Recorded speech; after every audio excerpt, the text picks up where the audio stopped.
Voilà. Donc je démarre l'enregistrement de la réunion pour les personnes qui n'ont pas pu nous rejoindre. Heu et donc voilà, merci en tout cas de vous être connectés pour cette première réunion, qui concerne les GT, le GT personnes relais. Voilà, cette réunion a pour but effectivement de, réentamer les travaux pour l'organisation de l'épreuve 2026 et de vous donner le maximum d'informations, au possible. Alors, j'essaye de passer ma dia, voilà. Donc voici le sommaire en tout cas. Je présenterai les chiffres de réussite de l'épreuve de 2025. Je donnerai ensuite quelques informations et proposerai un échéancier pour l'organisation de l'EMLF 2026. Je reviendrai sur les dossiers de recours qui ont été introduits par plusieurs étudiants.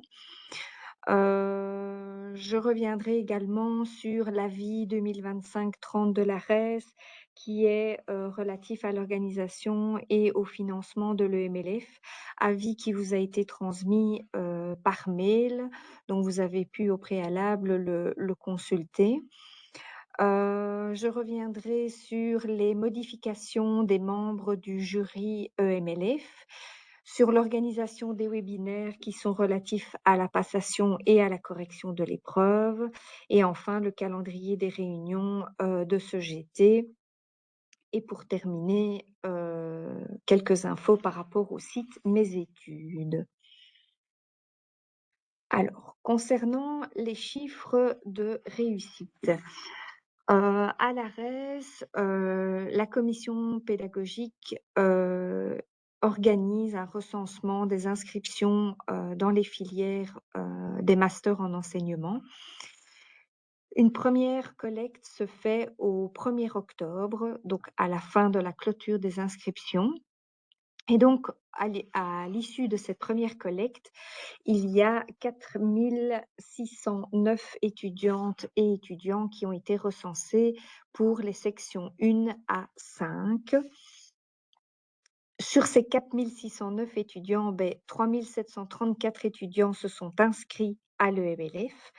3 240 étudiants, ont passé l'épreuve et sur tous ces étudiants inscrits, il y a eu exactement 171 demandes d'aménagement raisonnable, dont 110 dossiers ont été, octroyés et 13 étudiants ont passé leur épreuve sur PC. Alors vous voyez ici un tableau un peu récapitulatif, des inscriptions à l'EMLF. Vous voyez que la première ligne, elle concerne les inscriptions en FIE et donc vous avez l'évolution des inscriptions en 2023, 2024, 2025, à l'exception qu'en 23-24, le MLF ne concernait que les S1, S2, S3.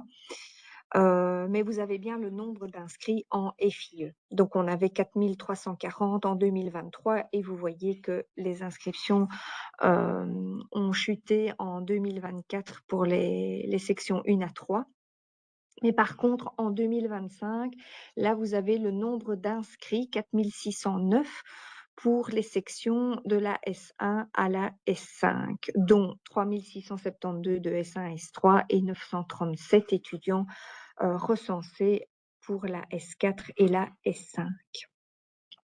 Au niveau, des inscriptions à l'EMLF, vous voyez que, entre 2023 et 2024, il y avait en tout cas une chute dans les inscriptions et puis bon, il y a évidemment une augmentation étant donné que les S4 et S5 sont concernés pour l'édition 2025.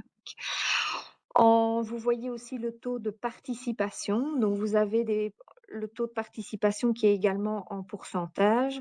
Donc c'est le pourcentage évidemment des étudiants qui sont inscrits en FIE, qui s'inscrivent à l'EMLF.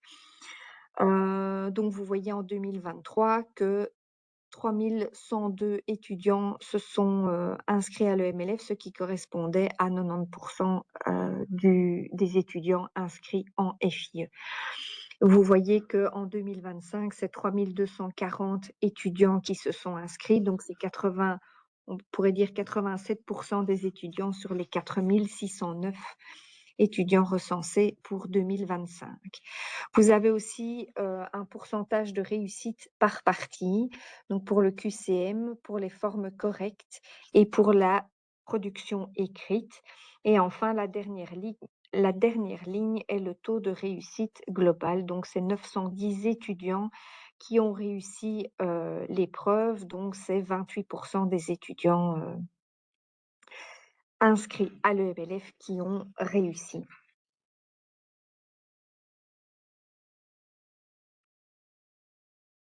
Alors, pour l'échéancier 2026, donc le contexte reste toujours le même, à savoir ce côté facultatif et obligatoire entre les sections. Les compétences restent les mêmes, l'épreuve reste écrite, identique, simultanée pour tous les établissements habilités à organiser la FIE.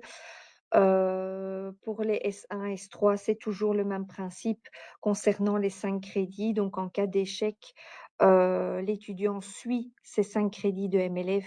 En cas de réussite, c'est une dispense. Par contre, pour les S4 et S5, c'est toujours en cas de réussite, aucun changement au PAE des étudiants. Et en cas d'échec, ces 5 crédits s'ajoutent au PAE des étudiants. Alors, l'échéancier 2026, donc voici les dates clés. Donc, il y aurait le début des inscriptions le mardi 15 septembre 2026. La clôture des inscriptions, c'est le mardi 6 octobre 2026. Donc, elle est toujours fixée au premier mardi du mois d'octobre. Le jour J, c'est toujours le troisième mardi du mois d'octobre, donc le mardi 20 octobre. Et vous avez en dessous de la clôture des inscriptions, l'analyse des dossiers des aménagements raisonnables qui se fait en poursuite de la clôture des inscriptions. Et puis, il y a l'envoi des convocations pour l'épreuve au mardi 13 octobre. Donc, cela fonctionne toujours par la plateforme d'inscription. Les étudiants s'inscrivent via la plateforme et font aussi leur demande d'aménagement raisonnable via la plateforme. Après le jour J, on a toujours le même principe, la correction de l'épreuve pour la partie écrite dans les établissements, un retour de la partie QCM au sein de l'ARES, la lecture optique se fait au sein de l'ARES en présence de la présidente du jury EMLF. Ensuite, nous collectons via la plateforme les résultats de la partie écrite. À l'ARES, nous compilons tout cela. Il y a la délibération avec le jury EMLF pour l'envoi des résultats aux étudiants au plus tard, je dis bien au plus tard, le premier mardi du mois de décembre. Parce que, comme vous le savez, cette année, en 2025, nous avons pu libérer les résultats une semaine plus tôt. Donc voilà, ça peut arriver qu'on puisse encore libérer les résultats une semaine plus tôt. Alors attendez, j'ai vu une question passer, je vais regarder tout de suite.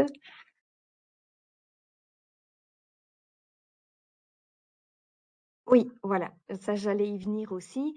Donc l'année passée, comme vous le savez, il y avait une exception. Le MLF a été organisé en matinée, mais donc normalement l'épreuve est bien organisée en après-midi. Et donc pour octobre 2026, l'épreuve sera bien organisée l'après-midi. En tout cas, je n'ai pas eu de retour de gros problèmes organisationnels. Donc, j'espère effectivement que ça ne changera pas, mais en toute logique, normalement, l'épreuve devrait se réorganiser l'après-midi, ce qui convenait évidemment à tous. Alors, même principe que l'année passée, vous avez différents rôles au niveau des établissements. Donc, on retrouve le GT personne relais qui est effectivement chargé de communiquer au sein des établissements toutes les infos relatives à l'organisation de l'EMLF. Nous avons effectivement besoin toujours de personnes référentes de lieux, de plusieurs personnes responsables de la réception de l'épreuve, de l'expédition du matériel et bien sûr, il y aura aussi, une collecte des noms des correcteurs et correctrices et aussi au niveau, du jour J, les surveillantes et les surveillants qui seront effectivement à désigner au sein de vos établissements. Hem, je vois en même temps, je réponds à la question juste après. Au niveau, des coordonnées des personnes, beh, voilà, elles seront toujours à collecter pour le 1er septembre 2026. Maintenant, bon, je constate que d'année en année, les personnes sont à peu près, toujours, les mêmes. Donc voilà, s'il y avait des changements, mais communiquez-nous, les changements au plus tôt que vous pouvez, c'est toujours mieux. Alors, je vais voir tout de suite la question. La date est-elle définitive suite à certaines interpellations concernant les congés? Alors effectivement, j'ai entendu que, certains établissements pouvaient être fermés lors des congés, d'automne, qui correspondent aux congés de l'enseignement, obligatoire et certains établissements pourraient être fermés. Mais là, je vous invite évidemment à me communiquer par mail si le souci se pose, parce qu'alors effectivement, ça met à mal l'organisation de l'épreuve. Mais par contre, si je dois faire un retour au cabinet, à ce niveau-là, je peux déjà, d'emblée dire qu'étant donné que, l'organisation de l'EMLF telle qu'elle est écrite dans le décret et dans la GCF, je ne pense pas qu'on pourra bouger la date de l'épreuve. Mais je vais encore donner d'autres infos après, donc je vais y revenir. Hem, au niveau de quelques points spécifiques qu'on avait déjà communiqués dans les épreuves précédentes, l'organisation des épreuves précédentes. Donc on maintient, toujours la possibilité de passer l'épreuve sur un ordinateur. Donc ça, c'est une demande que l'étudiant devra faire dès qu'il s'inscrit à l'EMLF. Au niveau du matériel autorisé, j'ai ajouté un point au niveau du matériel, c'est-à-dire la convocation à l'épreuve. Pardon. Suite à l'évaluation, en tout cas, il nous avait été renvoyé que c'était compliqué effectivement de ne pas avoir la convocation, que l'étudiant n'ait pas sa convocation étant donné qu'il y a son numéro d'inscription sur la convocation et que c'est ce numéro d'inscription qu'ils doivent en tout cas retranscrire sur leur formulaire, QCM, et la partie écrite également.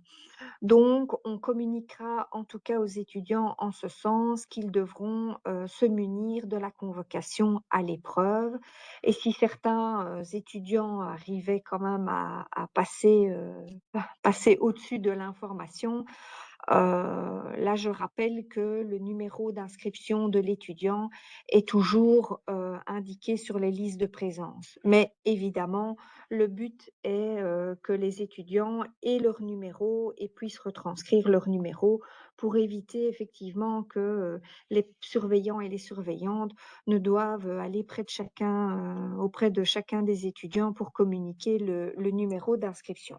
Donc on veillera à mettre vraiment bien en évidence le fait que l'étudiant doit se munir en tout cas de sa convocation.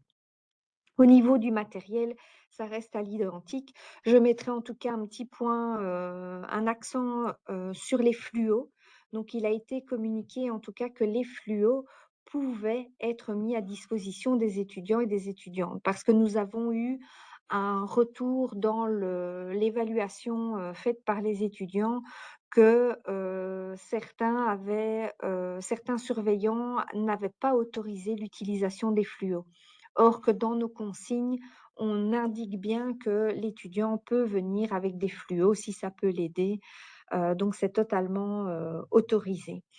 Alors au niveau, des bouchons d'oreilles, donc éventuellement les étudiants, peuvent avoir des bouchons d'oreilles.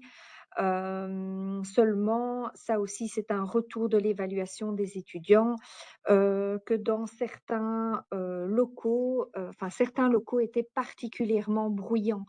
Donc là, je le rappellerai, lors du webinaire de passation, donc à veiller effectivement à ce que les locaux soient, enfin que le silence en tout cas soit le plus respecté au mieux respecté dans les locaux.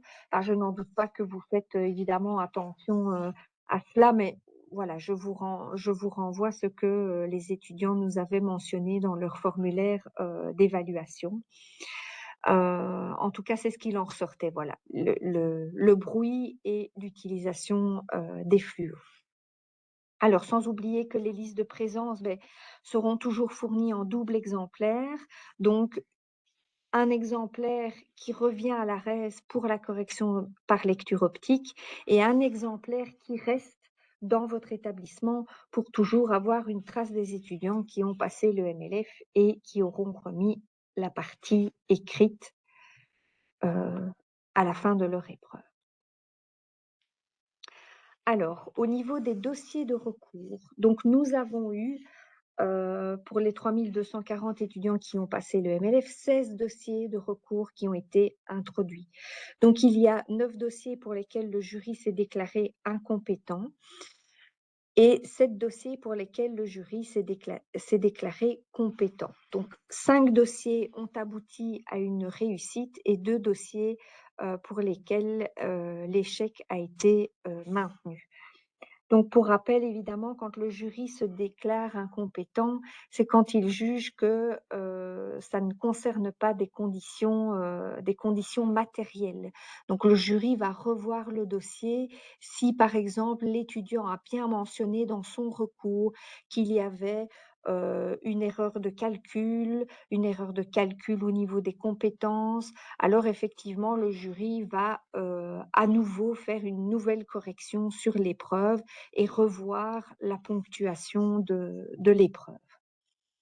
Mais dès que, par exemple, cela concerne euh, des remarques sur les critères d'évaluation, ça, le jury ne peut pas se prononcer, n'est pas compétent pour se prononcer là-dessus. Donc, je le précise parce qu'effectivement, certains étudiants mentionnaient que, voilà, de peu, ils auraient pu réussir l'épreuve, mais ce n'est pas une erreur matérielle. Donc voilà, c'est juste un constat sur la sévérité de la correction de l'épreuve.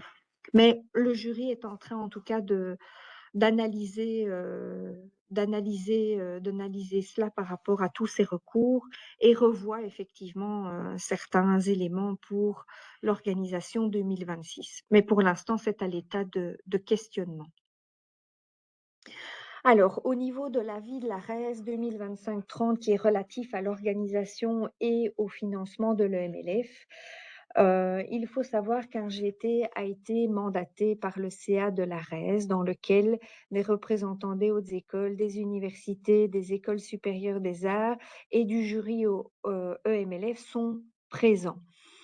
Au terme des évaluations, donc les évaluations avec vous, personnes relais, avec les étudiantes, avec les étudiants et les étudiantes, avec le jury EMLF, avec aussi l'évaluation faite par la cellule d'appui à la FIE. Toutes ces évaluations ont été effectivement transmises au GT sur certains points. Et le GT, effectivement, est revenu sur l'organisation de l'épreuve telle qu'elle est organisée actuellement. Et donc, elle est revenue sur certains points qui n'étaient pas adaptés ou des points qui parfois étaient inéquitables entre sections et le manque de soutenabilité au niveau du financier. Donc tout cela a évidemment été listé au sein de l'avis. Et un des grands problèmes majeurs était que le calendrier d'octobre était parfois trop contraignant. Donc c'est vrai que si On pense aux évaluations, beh, c'est vrai que le troisième mardi du mois d'octobre ne tombe pas toujours, bien. Donc l'année passée, voilà, ça tombait, il y a un établissement pour lequel il y avait effectivement un événement, organisé qui a contraint de bouger le MLF le matin. Un établissement qui normalement devait, être fermé, la semaine où il y avait le troisième mardi du mois d'octobre. J'ai eu un retour, aussi, cette année. Maintenant si, des établissements sont toujours dans le cas, voilà, c'est toujours bien de le signaler, mais pour l'instant, la législation est telle qu'on ne sait pas bouger, en tout cas, on ne peut pas bouger, mais dans cet avis, il est effectivement suggéré que l'épreuve soit, reculée et ce qui est proposé, c'est qu'elle soit reculée au premier mercredi après le jour férié du 11 novembre. Alors un mercredi après-midi, beh, voilà, pour permettre, à toutes les sections de pouvoir, passer, le MLF, et que ça puisse effectivement rencontrer, le plus possible, le je veux dire que ça puisse contenter en tout cas le plus possible, les établissements. Alors, le principe d'exigence du niveau C1 est maintenu, l'épreuve unique simultanée, ça est maintenu. Par contre, ce qui est suggéré, c'est que l'inscription à l'EMLF, soit, mais c'est entre guillemets «automatique». Donc c'est-à-dire que tout étudiant inscrit en FIE a le droit de passer l'EMLF. Donc on garde toujours ce côté facultatif et ce côté, obligatoire, mais en tout cas, on va, d'emblée, beh, récolter, les inscriptions en FIE et automatiquement, on va prendre en compte tous les étudiants qui sont inscrits, en FIE pour le MLF. Ce qui pourrait évidemment, faciliter. Alors c'est vrai que j'avais déjà eu un retour, bah, d'un établissement, qui disait, «Oui, mais si on doit tenir compte de tous les étudiants, inscrits en FIE, ça fait beaucoup d'étudiants et on n'a peut-être pas assez de locaux».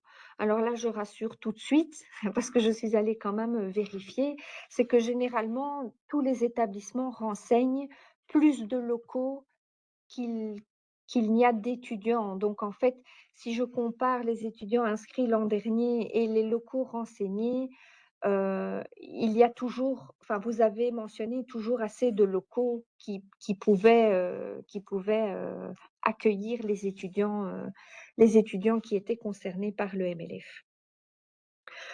Hem, alors au niveau du financement, bah, effectivement, il est suggéré, d'une enveloppe dédiée pour la correction à l'EMLF, d'un financement, plus structurel pour le cours de MLF et aussi de pouvoir, intégrer les 5 crédits, EMLF dans les PAE. Donc ça, c'est pour les S4, S5. Et donc, bah, cet avis, évidemment, demande des modifications législatives, donc demande des modifications du décret et de la GCF. Et donc, beh, voilà, pour l'instant, du cabinet, nous n'avons eu aucun, retour par rapport à cet avis. Et enfin, en tout cas, j'attends la réponse, mais voilà, si nous enfin, le temps passe, donc on est déjà presque à mi-février, et donc en fait, on est presque à mi-février, donc si le cabinet validait cet avis, je ne pense pas que l'organisation pourra être effective pour 2026. Parce que, sans modification de la législation, du décret et de la GCF, on ne on ne peut pas, on ne sait pas bouger les choses. Donc je pense que nous devrons maintenir l'organisation telle qu'elle est encore pour 2026, mais qu'elle sera plutôt effective pour 2027. Donc j'ai vu aussi passer une question par rapport aux étudiants. Vous savez que dans le cadre actuel, beh, les étudiants ont le droit de passer le MLF où ils souhaitent et effectivement, beh, c'est assez, contraignant pour les établissements, ce n'est pas au terme des évaluations, c'est vrai que vous avez, mentionné le fait que c'est pas évident de retrouver les étudiants qui sont inscrits dans un établissement, mais qui l'ont passé ailleurs. Donc il faut effectivement c'est plus compliqué pour récupérer enfin la copie de l'étudiant. Donc ça a posé effectivement quelques situations, difficiles ici cette année. Donc je pense qu'à ce niveau-là, même si l'épreuve est maintenue telle qu'elle est, écrite dans la législation, je pense qu'on pourrait effectivement quand même envisager d'insister auprès du cabinet pour que les étudiants passent leur épreuve EMLF dans l'établissement où ils sont inscrits. Mais bon, voilà, je pense que ça, c'est peut-être une modification législative qu'on pourrait effectivement, envisager, plus rapidement et je pense que ça faciliterait en tout cas le travail des établissements et j'avoue que du côté de la cellule d'appui, ça permet aussi de pouvoir, plus facilement, traiter les données des étudiants parce que ce n'est pas évident, et de mieux gérer aussi, les étudiants qui effectivement se présentent dans un établissement où ils ne sont pas censés être. Bon là évidemment, je voilà, c'est à vérifier, mais je me dis, qu'on peut quand même accepter ces étudiants qui ne sont pas à la bonne place. Voilà, ça ce serait, pas de ce serait un compliqué peut-être pour 2 ou 3 étudiants, mais je pense que, effectivement, donner un message clair que l'étudiant passe le MLF dans l'établissement où il est inscrit sera beaucoup plus facile. Alors je reprends, je vois qu'il y a eu une autre question.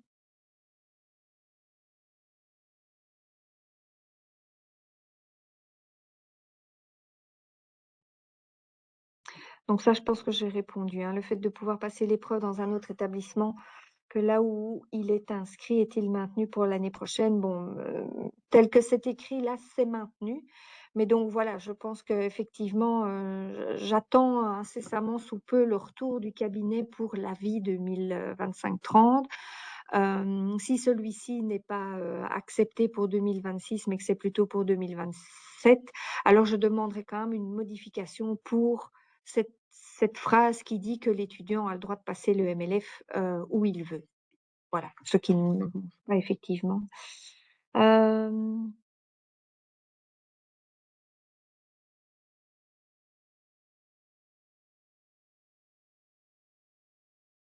oui, c'est vrai que pour les 5 crédits de cours intégrés au PAE, ce point de toute façon peut aussi être traité plus rapidement, mais le GT est encore aussi en réflexion, quant à des propositions d'intégration des 5 crédits, dans le PAE des étudiants. Parce que forcément ça va toucher aux axes de formation.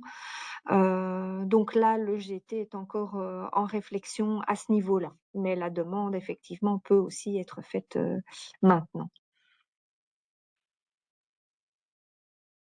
Alors, au niveau du jury EMLF, heu madame Anne Houzen, qui était présidente du jury EMLF, a présenté sa démission parce elle part bientôt, à la pension, donc elle a souhaité, arrêter son mandat, en tout cas, au sein du jury.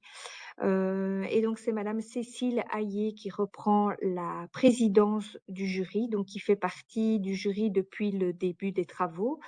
Et donc, c'est elle qui a repris, la présidence pour terminer le mandat, de Anne Houzen, mandat qui était de 4 ans. Et donc, nous avons effectivement un nouveau membre qui remplacera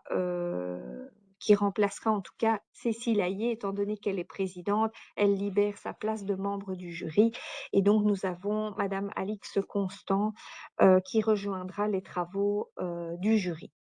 Et donc, celui-ci s'est déjà réuni 2 fois et a déjà, commencé, les travaux dans la sélection d'un texte, et la rédaction, de l'épreuve, tant écrite que, les questions du QCM, et en même temps, il analyse les dossiers de recours, revient également, sur la grille d'évaluation, et tout cela évidemment sera, communiqué en temps et en heure, aux personnes, au GT personnes relais, et lors du webinaire de passation qui s'organise en septembre. Alors, au niveau des webinaires, vous pouvez déjà noter en tout cas ces 2 dates. Le jeudi 24 septembre 2026, toujours sur le temps de midi, de 12h30 à 13h30 pour le webinaire, relatif à la passation. Donc cela concerne, enfin, vous êtes, invités au webinaire de passation, ainsi que les personnes référentes de lieu, et ainsi que les surveillantes et les surveillants. Les correcteurs et correctrices, s'ils le souhaitent, pourraient aussi, bien évidemment assister au webinaire de passation s'ils le souhaitent. Et donc ici, il y a un webinaire relatif à la correction qui est organisé le jeudi 22 octobre 2026, de 12h30 à 14h. Comme l'année précédente, donc ce webinaire est organisé après la passation de l'épreuve. Ça aussi, c'était suite aux évaluations. Les années précédentes, il y avait un webinaire avant et puis des facs qui étaient envoyés, après. Mais voilà, au terme des évaluations, il a été constaté que c'était plus intéressant que le webinaire soit organisé après la passation de l'épreuve. Comme ça, les correcteurs et correctrices avaient en tout cas en leur possession l'épreuve, la grille d'évaluation et déjà des copies des étudiants, sur lesquelles ils ont pu déjà commencer, leur correction. Et donc en tout cas, au niveau du retour, que le webinaire soit organisé après l'épreuve était en tout cas bien accueilli. Alors, pour le calendrier des réunions, donc je vous avais communiqué dans un mail les dates de réunion. Il y avait une petite coquille au niveau de la première date, donc j'avais oublié de changer le février en mars, mais donc la prochaine date, c'est bien le 3 mars 2026, en espérant avoir un retour du cabinet concernant l'avis. Puis, la deuxième date, c'est le 31 mars 2026, le 12 mai, le 9 juin, et alors il y a une date supplémentaire qui, là, ne vous avait pas été communiquée par mail, qui est le 8 septembre 2026. Bien entendu, ce PowerPoint vous sera communiqué, ici après la réunion. Je mettrai aussi à disposition l'enregistrement de ce webinaire pour les personnes qui n'auraient pas pu assister aujourd'hui. Alors, sachez que le site mesétudes.be a été mis à jour, donc l'épreuve 2025 se trouve sur le site. Donc, il y a le texte, le QCM, le correctif du QCM, la question de la production écrite qui sont publiés. Par contre, ce qu'il reste encore à faire, c'est, la publication de l'échéancier de l'épreuve 2026. Plusieurs informations qui sont relatives aux sections 4 et 5, mais qui concernent en tout cas les situations, médicales. Donc on reviendra, on mettra un peu plus de précision par rapport à la date de validité des documents probants, et c'est surtout aussi, la validation de ces documents. Donc on va mettre encore des infos, peut-être plus en avant, on va essayer de revoir encore, les informations pour que les étudiants soient, vraiment, guidés dans, les documents qu'ils doivent déposer dans la plateforme lors de l'inscription. Parce qu'on a eu encore beaucoup de cas cette année où, les documents n'étaient pas signés, où les documents n'étaient pas valables, donc ça datait de plus de 2 ans. Donc voilà, on va encore revoir les infos pour que, ce soit en tout cas, plus clair et plus lisible pour les étudiants. Voilà, je vous remercie en tout cas pour votre attention. Je vérifie pour voir s'il y a encore des questions qui sont peut-être restés en suspens et auxquels je n'aurais pas répondu. Heu, je ne pense pas. Non, je pense avoir répondu à toutes les questions. Ah, voilà une arrivée sur le fil. Oui, alors il existe effectivement des statistiques pour les réussites, des S4, enfin pour toutes les sections en fait. Sauf qu'il me manque, quelques établissements pour lesquels il manque deux-trois petites infos. Mais donc normalement, ces statistiques, elles seront, complètes. Elles vont être présentées, ici ce vendredi parce qu'il y a une réunion, du jury EMLF. Donc elles seront présentées ce vendredi et après elles vous seront, communiquées, elles vous seront communiquées de toute façon, prochainement. Mais donc j'attends quelques derniers établissements où il y a quelques lignes où je n'ai pas le master en enseignement renseigné, en fait. Parce que comme vous le savez, malheureusement, la plateforme, d'inscription des étudiants, elle ne permet pas de garantir où sont inscrits, dans quel master en enseignement les étudiants sont inscrits. Donc, certains, soit ne sont pas encore inscrits dans un établissement et donc, mentionnent 2 établissements ou parfois, ils changent de section, enfin, par exemple, pour les sections 3, section 4, section 5, vont, changer d'appariement. Enfin, voilà, ça peut arriver ou même parfois certains s'inscrivent en S2 mais finalement sont, en S1. Donc, j'avais fait une collecte en tout cas pour m'assurer que les étudiants étaient bien, avec le bon master renseigné et pour effectivement donner des statistiques vraiment, précises.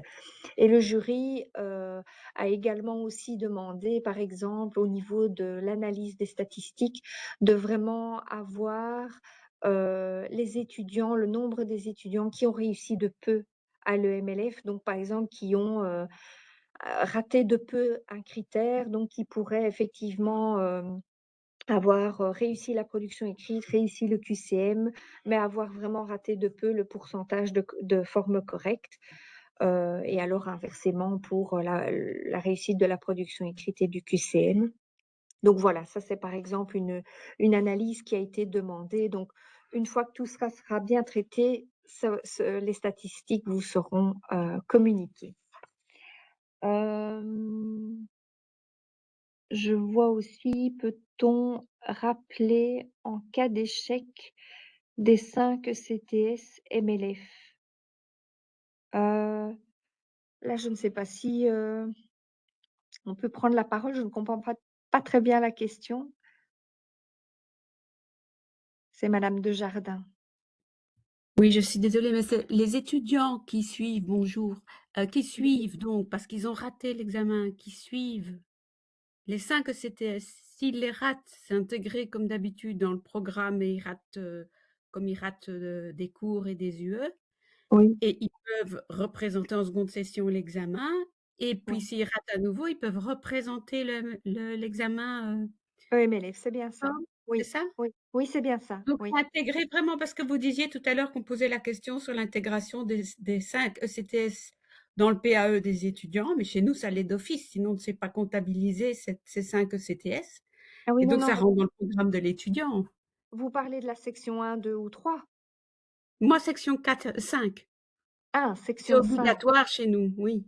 Donc en fait, pour la section 5, en fait, l'étudiant qui a raté le MLF suit le cours de MLF. S'il rate le cours de MLF, ben, il a une seconde session.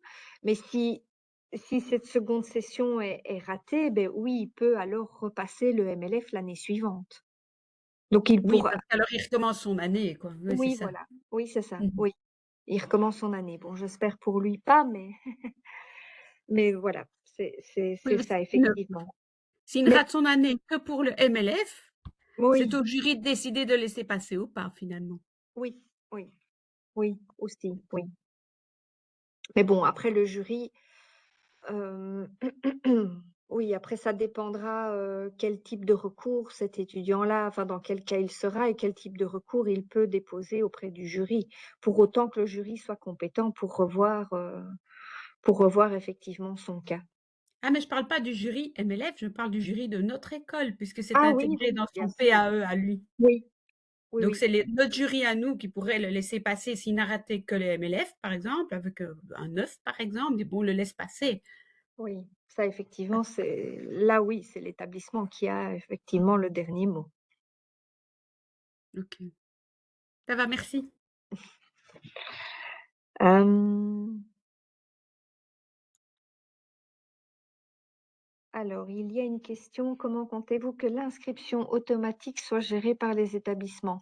Là, à ce niveau-là, j'aurais envie de dire, je préfère pas en fait répondre pour l'instant parce que c'est vrai que c'est s'inquiéter déjà de quelque chose qui ne sera, sans doute pas effectif pour 2026.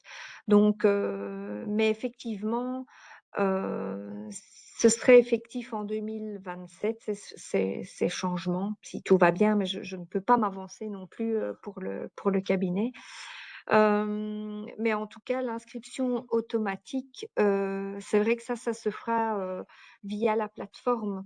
Donc à partir du moment où la plateforme collectera les listings des étudiants, heu, voilà, nous aurons tous les étudiants qui seront pris, d'office, d'emblée, ils seront considérés en fait, donc ce sera l'établissement qui renseignera ces listes et puis la plateforme, elle, collectera et s'assurera enfin nous assurerons en tout cas de prévoir les listes, de présence en tout cas.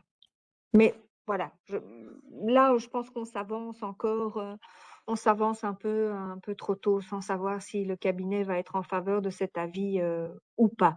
Mais voilà, mais je pense que, à mon avis, pour 2026, on restera dans la configuration telle qu'elle est et ce sera alors pour 2027. Est-ce que je peux prendre la parole? Oui? Donc j'ai bien compris que ce serait probablement pas, en 2027. Par contre, en 2026 pardon. Par contre, enfin, si c'est une demande qui est formulée et que ça finit par être accepté, on va quand même être confronté au problème. Comment nous, en tant qu'établissement, on va savoir combien de locaux on réserve, combien de personnel on doit réserver pour, ces Oui. locaux? Par exemple, chez moi, j'ai que la moitié des étudiants qui passent le test.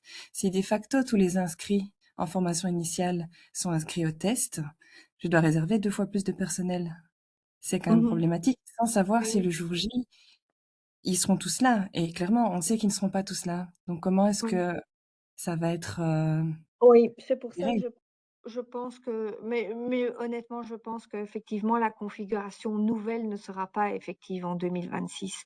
Donc j'espère en tout cas pour la prochaine réunion du 3 mars pouvoir répondre, enfin confirmer cela et en ayant eu une réponse du cabinet. Mais de toute façon, je pense que c'est trop tard. Enfin, c'est trop tard. Il faudrait de toute façon des modifications législatives et les modifications législatives, déjà pour le décret, ça prendrait au moins 6 mois. Donc 6 mois, on est au mois d'août. Donc Mais c'est oui, pas mais même en possible de changer. 2027, ce sera un problème. Pour le fait que vous n'avez pas assez de personnel. Mais c'est pas tellement de ne pas avoir assez de personnel, en fait, c'est de ne pas savoir combien d'étudiants on aura pour passer le test en se disant: «Ils vont peut-être tous le passer» et finalement, il y a que la moitié qui le passe. Enfin, je trouve que c'est déjà la mise en place de ce Attention test, quand elle est S4 hyper lourde. Pardon? oui, mais attention quand S4, S5, c'est obligatoire, hein. Oui, mais je parle en S1, S2, S3. Ah oui, oui, là effectivement oui, c'est facultatif, mais c'est vrai que quand on regarde les statistiques, c'est toujours plus de 80 des S1, S2, S3 qui passent le MLF et c'est vrai que comme en ayant vérifié, c'est vrai que, il y a toujours plus de locaux qui sont renseignés que le nombre d'inscrits, enfin le nombre d'étudiants qui passent le MLF. Ça, c'était l'inquiétude, c'était plus par rapport aux locaux. Mais voilà, après ça restera toujours ce côté facultatif, donc Oui.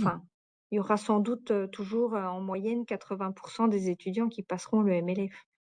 Mmh. Il n'y a pas Mmh. d'obligation pour ces étudiants.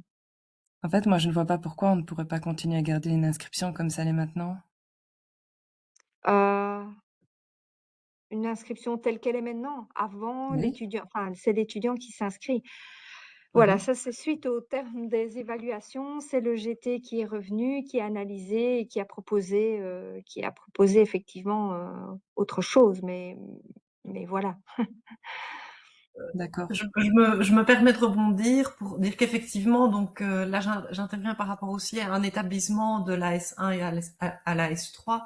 Effectivement, de notre côté, le fait que les étudiants doivent s'inscrire facilite la mise en place de la journée de test, puisqu'effectivement on sait combien il y aura d'étudiants et donc on ne mobilise pas un trop grand nombre de locaux ni de surveillants. Voilà. Donc je rejoins l'autre intervenante par rapport à Mmh. cela. Oui.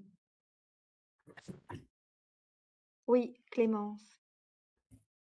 Oui, je me permets d'intervenir sur ce point aussi, mais depuis la position plutôt S4, S5. Donc j'entends bien que le problème se pose différemment en SAS 2, S3. Mais pour nous, puisque les étudiants sont obligés de passer le MLF, cette inscription automatique est vraiment un gros avantage. Ça permet aux étudiants de ne pas devoir faire la démarche eux-mêmes. Ça évite un certain nombre de cas très problématiques où les étudiants s'inscrivent tardivement, mais pas parce qu'ils oublient de s'inscrire, mais plutôt à cause de problèmes administratifs ou techniques. Et donc, de fait, ça permettrait à ces étudiants de présenter le MLF sans faire la moindre démarche, puisque le listing serait repris tel quel sur la plateforme de la RES. Voilà, pour nous, ça serait vraiment un grand avantage, mais je comprends bien que la problématique se pose différemment en SAS 2, S3, et donc peut-être qu'il faudrait différencier la solution en fonction des sections. Merci.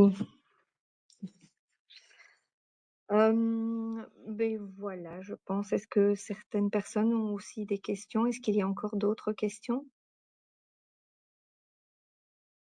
Non? Dans ce cas, alors je pense qu'on peut clôturer. Donc, je vous fais parvenir le lien pour l'enregistrement et le PowerPoint ici après la réunion et alors je vous retrouve, le 3 mars. Voilà, je vous souhaite une bonne après-midi. À bientôt. Merci, au revoir. Merci, au revoir. Au revoir et Merci, merci. au revoir. Merci, au revoir.